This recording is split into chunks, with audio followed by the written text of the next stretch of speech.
अस्सलाम वालेकुम गाइस। और आज हम लोग टॉपिक कवर करने वाले हैं, वो है एशिया के 5 रीजन्स। तो इसके ऊपर मैंने भी सारे अपने नोट्स भी बैठ के बनाए हैं। तो आज हम लोग ये वाला टॉपिक कवर करेंगे और आपको मैं बताऊंगा सारे 5 रीजन, उनकी इंपॉर्टेंस, सब कुछ। तो जो एशिया का पहला रीजन है वो है ईस्ट एशिया। तो ईस्ट एशिया में जो कंट्रीज़ हैं उनके यहाँ पे मेंबर्स के नाम है: China, Mongolia, north Korea, south Korea, Japan, Hong Kong, Taiwan और मैकाओ। तो जो यहाँ पे जो आपने अगर इसका मैप देखना है तो ये सारा जो आपको येलो रीजन नज़र आ रहा है, ये सारा जो रीजन है इसको ईस्ट एशिया कहते हैं। और ये जो ईस्ट एशिया है इसके बारे में आपको सारा कुछ बताता हूँ। तो जो ईस्ट एशिया है इसके बारे में जो मैंने नोट्स बनाए हुए हैं इसमें आपको सब कुछ बताता हूँ गाइस। तो ईस्ट एशिया के अंदर जो कंट्रीज़ थे वो तो हम लोगों ने डिस्कस कर ली। अगर इसकी हिस्ट्री की तरफ देखें तो इसमें ancient China invented things like paper and gun powder. तो वो तो आप सब कुछ जानते ही होंगे कि चाइना मतलब कितना इंपॉर्टेंट रोल है चाइना के इन्वेंशंस में, काफ़ी मेजर मेजर चीज़ों का, जिस तरह पेपर एंड गन पाउडर, जिसकी वजह से आगे जाके मतलब ब्रिटिश के पास भी जो गन पाउडर आया था। इंडस्ट्रियल रेवोल्यूशन के बारे में अगर हम लोग हिस्ट्री पढ़ेंगे चाइना के तो उसके बारे में हम लोग एक अलग वीडियो बना लेंगे। लेकिन अभी हम लोग जो टॉपिक है उस पर वापस चलते हैं। और यहाँ पे जापान के पास जो सैमुराई वॉरियर्स थे, जो आपने मतलब इसके ऊपर जब अपने सारी जो वीडियोस देखते हैं, वीडियो गेम्स खेलते हैं, वो जापान के ही सैमुराई वॉरियर्स होते हैं। तो वो तो हमें अपने उनके फेस से पता चल जाता है। लेकिन वैसे अगर मैं आपको बताऊँ तो जापान की एक हिस्ट्री है, मतलब जापान भी इसका पार्ट है। तो जापान और चाइना की बहुत एक इम्पॉर्टेंट हिस्ट्री है। तो उसकी वजह से ये काफ़ी हिस्टोरिकल जगह भी है ईस्ट एशिया। और इसमें कोरिया का भी बहुत बड़ा रोल है ट्रेड और कल्चर में। और वर्ल्ड वॉर 2 के अंदर भी जिस तरह इसके अंदर जापान इसका पार्ट था, तो उसके साथ तो आपको पता ही था, मतलब पता ही होगा कि जो न्यूक्लियर अटैक किया था अमेरिका ने उसके ऊपर, उसके बारे में आपको पता होगा कि जापान के साथ क्या हुआ था। और चाइना भी इसके अंदर इन्वॉल्व है।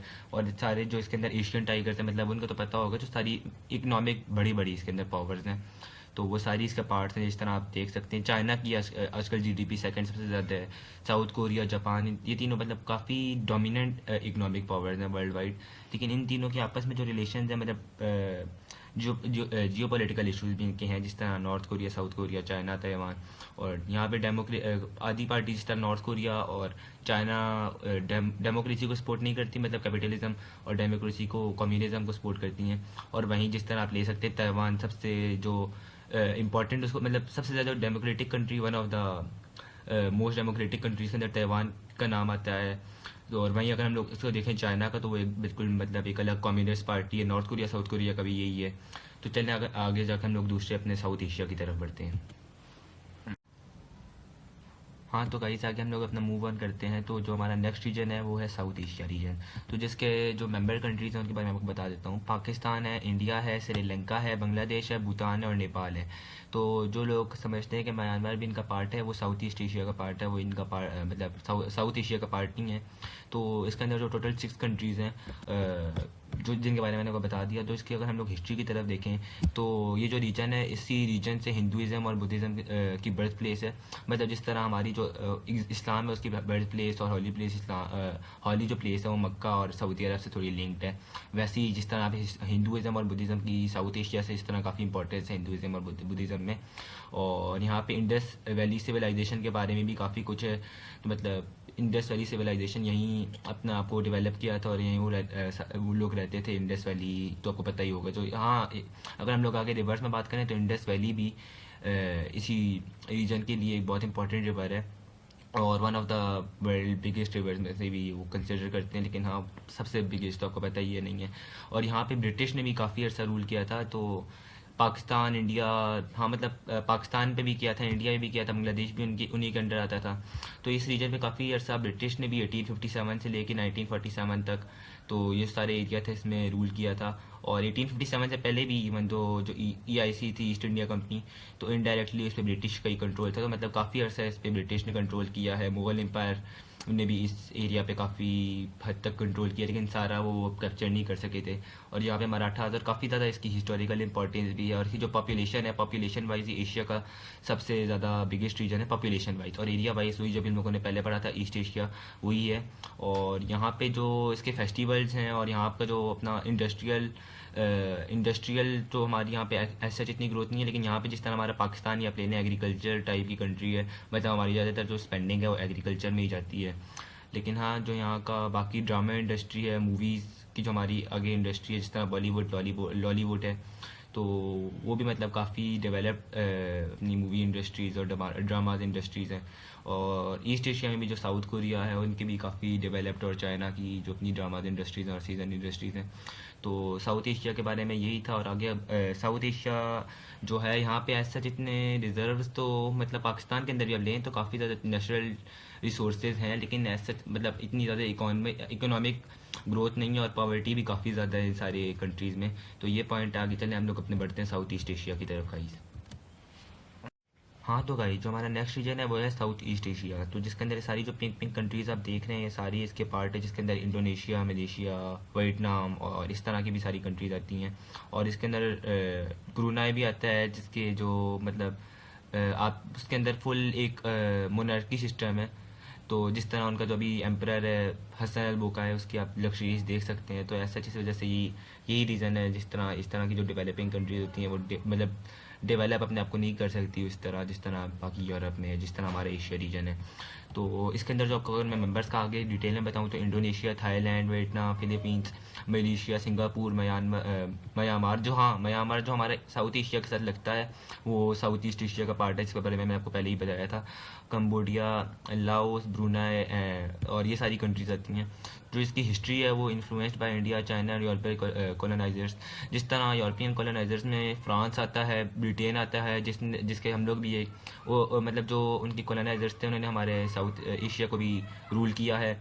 और जो इंडिया चाइना से भी इन्फ्लुएंस्ड रहा है ये वाला रीजन। और वर्ल्ड वॉर 2 के बाद इनको इंडिपेंडेंस मिली थी, और जो वर्ल्ड वॉर 2 के अंदर भी इनका थोड़ा मतलब ऐसा इतना मेजर रोल नहीं था, क्योंकि सारी जो थी कॉलोनीज ही थी ज़्यादातर।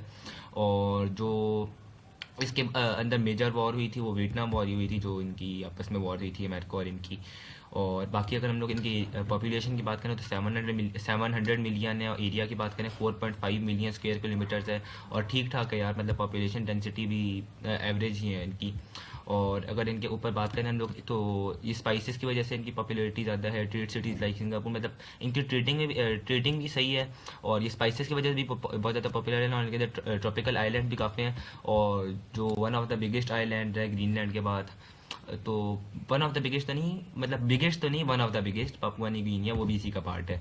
तो चले गाइस आगे हम लोग अब मूव ऑन करते हैं अपने सेंट्रल एशिया की तरफ, जिसके अंदर ये सारी जो ज़्यादातर ऐसी कंट्रीज हैं जिनको इंडिपेंडेंस यूएसएसआर और सोवियत यूनियन की एबॉलिश होने के बाद मिली थी, और जब 14 न्यू कंट्रीज़ बनी थी तो उनमें से कुछ कुछ कंट्रीज सेंट्रल एशिया का भी पार्ट है, जो अपना फोर्थ रीजन है इस एशिया रीजन का। तो चलिए इसके आगे हम लोग इसकी तरफ हम लोग मूव ऑन करते हैं।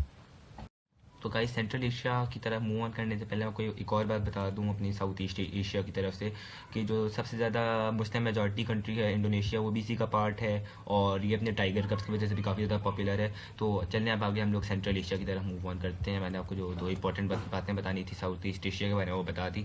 चलने आगे हम लोग अपने सेंट्रल एशिया की तरफ मूव ऑन करते हैं गाइस।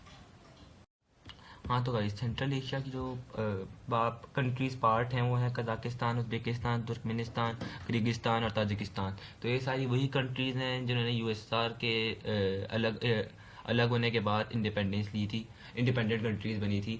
जो 14 कंट्रीज़ बनी थी, जिसमें से कुछ कुछ कंट्रीज़ यूरोप का पार्ट भी हैं, और जॉर्जिया, आर्मेनिया और अजरबैजान भी हैं। वो मतलब इस रीजन के अंदर कंसिडर नहीं होते, उनका अलग रीजन है काकाउसरी रीजन। तो चलिए इस रीजन के बारे में हम लोग आगे डिस्कस करते हैं। तो इसकी जो पॉपुलेशन है वो है 75 मिलियन की पॉपुलेशन, आप चेक कर सकते हैं। और एरिया जो है वो है 4 मिलियन स्क्वायर किलोमीटर, जितना ज़्यादा एरिया नहीं है जितनी बाकी जो रीजन है एशिया के उनका एरिया है। और जो ये है अपने ओपन ग्रास लैंड और ऑयल रिसोर्सेज की वजह से पॉपुलर है। जो इसका जो टेरेन है वो भी माउंटेनियस काफ़ी ज़्यादा ट्रेन है। तो इसकी जोग्राफ़ी एज सच एवरेज ही है, मतलब काफ़ी माउंटेनियस टाइप ऑफ जोग्राफ़ी है इनकी जो सेंट्रल एशिया है। और जो ये जो आपको पता होगा शेर शाह सूरी, इसने जो सिल्क रोड बनाई थी, तो इसका भी मतलब ये जो सारा रीजन था सिल्क रोड का भी पार्ट था, और इसने connecting trade between east and west. तो ये इसी रीजन के थ्रू ईस्ट और वेस्ट आपस में ट्रेड करते थे, जब मतलब ये रीजन डिस्कवर हुआ था हमारा जो था। आपने अगर इसके बारे में हिस्ट्री में आपको एक अलग वीडियो बना लूँगा, उसमें हम लोग डिस्कस कर लेंगे। और ये जो रीजन था इस पे मतलब इसको काफ़ी बड़े बड़े एम्पायर ने ईजिली कॉन्कर कर लिया था। जिस तरह आप ले सकते हैं अपना रशियन एम्पायर था, सोवियत यूनियन से पहले जो रशिया का जो नाम था, और मंगोल्स थे। और ये सारा 1991 में जो यूएसएसआर टूटा के बाद इंडिपेंडेंस इन सब की इंडिपेंडेंट कंट्रीज़ बनी थी।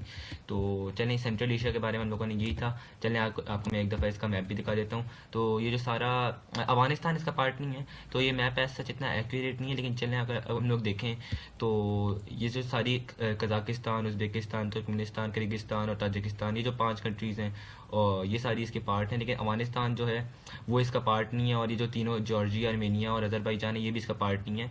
अफगानिस्तान को कुछ लोग कंसिडर करते हैं कि वो साउथ एशिया का पार्ट है, लेकिन चलें, साउथ एशिया का पार्ट है लेकिन वो अफगानिस्तान उसका पार्ट नहीं है। तो चलें गाइस, आके हम लोग अपना मूव ऑन करते हैं अपने जो लास्ट रीजन है वेस्ट एशिया उसकी तरफ।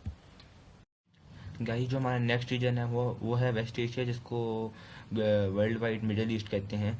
जिसके अंदर जो मेजर कंट्रीज़ हैं वो Saudi Arabia, Iran, Iraq, Turkey, Israel, UAE, Qatar और यमन, ओमान और बाकी एक्सेट्रा एक्सेट्रा काफ़ी ज़्यादा कंट्रीज़ हैं। लेकिन जो यहाँ पे मिलिट्री वाइज भी काफ़ी स्ट्रॉन्ग कंट्रीज़ हैं। जिस तरह आप ले सकते हैं इसराइल को ले सकते हैं, इसराइल की मिलिट्री बहुत ज़्यादा स्ट्रॉन्ग है, टर्की की मिलिट्री बहुत ज़्यादा स्ट्रॉन्ग है, ईरान की मिलिट्री भी काफ़ी स्ट्रॉन्ग है। लेकिन वहाँ पे इंटरनल राइवलरीज काफ़ी ज़्यादा हैं। जिस तरह सऊदी अरब की इसराइल के साथ है, सऊदी अरब की ईरान इराक के साथ है, इराक की अपनी सिविल वॉर अंदर है, सीरिया के भी यही है कि मतलब आपस में सिविल वॉर वहाँ पे भी आपने देखा ही होगा जो हुआ है, उस पर मैं एक अलग वीडियो बना लूँगा। और इसराइल की भी काफ़ी ज़्यादा वहाँ पे काफ़ी ज़्यादा मुस्लिम कंट्रीज़ ही हैं, तो उनके साथ भी काफ़ी ऐसा जितने अच्छे रिलेशन नहीं हैं। तो लेकिन वहाँ की अगर हम लोग पॉपुलेशन की बात करें तो 450 मिलियन है, लेकिन हाँ वहाँ की जीडीपी पर कैपिटा काफ़ी ज़्यादा है। जीडीपी उनकी जो है वो $3.3 ट्रिलियन है, और एरिया उनका 5.7 बिलियन स्क्वायर किलोमीटर है, जो काफ़ी ज़्यादा है। और वहीं से जो काफ़ी ज़्यादा अगर हम लोग अब्राहमिक रिलीजन्स की बात करें, जिस तरह क्रिश्चियनिटी, जूइज़म और इस्लाम है, मतलब वो इन सारी रिलीजन्स का जो बर्थ प्लेस है वो मिडल ईस्ट ही है। जिस तरह इस्लाम का ही प्लेन सऊदी अरब है, और इसी तरह बाकी रिलीजन्स का भी यही है। जो क्योंकि जो हमारे कुरान, बाइबल, जो ये दोनों बुक्स हैं, इनमें काफ़ी ज़्यादा इंपॉर्टेंस भी है इस एरिया की। तो ये बात है, इन दोनों रिलीजन्स में इन एरिया की काफ़ी ज़्यादा इंपॉर्टेंस है। और यहाँ की अगर हम लोग बात करें तो इनके ये जो एरिया है वो रिच इन नेचुरल रिसोर्सेज है। जिस तरह इनका जो इनके पास 48% ऑयल रिजर्व ये लोग होल्ड करते हैं मिडल ईस्टर्न कंट्रीज़, और 38% गैस रिजर्व।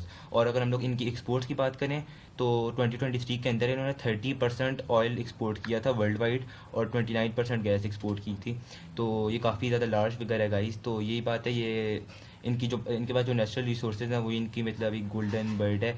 तो जिस तरह हमारा जो साउथ एशिया था उसका वही स्पाइसेस, एक स्पाइस आइलैंड उसको कहते थे ब्रिटिश, और उसको भी गोल्डन बर्ड इसी वजह से कहते थे क्योंकि इसमें रिच इन स्पाइसेस था। इस तरह ये लोग rich in oil and gas हैं। तो वेस्ट एशिया और मिडल ईस्ट के बारे में यही था। तो आगे हम लोग आपस में आगे मैं आपकी जो नेक्स्ट वीडियो बनाऊंगा हम लोग और किसी टॉपिक पे बनाएंगे। तो आज की सारी वीडियो में इतना ही चलेगा। अल्लाह हाफिज़ एंड गुड बाय।